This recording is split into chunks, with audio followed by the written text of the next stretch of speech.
Hi friends, எல்லாருக்குமே good evening. Welcome to Delhi சமையலறை channel.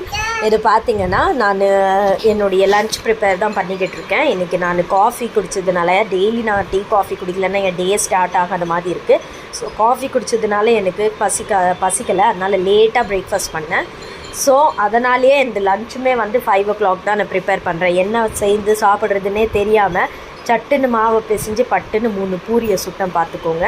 And left over, அதாவது நான் 2 நாளைக்கு முன்னாடி கேசரி செய்திருந்தேன் இல்லையா, அதுவும் சாம்பாரும் ஃப்ரிட்ஜில் இருந்துச்சு. ஸோ அதையே சரி சூடு பண்ணி சாப்பிட்டுக்கலாம். ஏன்னா எனக்கு ஹல்வா பூரி கூட சாப்பிட்ணுன்னே எனக்கு ரொம்பவே பிடிக்கும். இங்கே நார்த் இந்தியன் நவராத்திரியிலலாம் பூஜை வைப்பாங்க. அந்த டைமில் இது செய்வாங்க. ஹல்வா பூரி அப்புறமா சன்னா செய்து சாப்பிடுவாங்க. ரொம்பவே எனக்கு பிடிக்கும். அதே மாதிரி நானும் இன்றைக்கி ட்ரை பண்ணிவிட்டு ஹல்வா பூரி அப்புறம் இருந்த சாம்பாரை வச்சு அட்ஜஸ்ட் பண்ணி சாப்பிட்டுக்கிட்டேன். என் சேனலை நிறைய பேர் பார்க்குறீங்க, ஆனால் லைக் ஷேர் பண்ண மாட்டீங்க. ப்ளீஸ் சப்ஸ்கிரைப் பண்ணி லைக் ஷேர் பண்ணுங்கள் அண்ட் கமெண்ட் பண்ணுங்கள். தேங்க்யூ.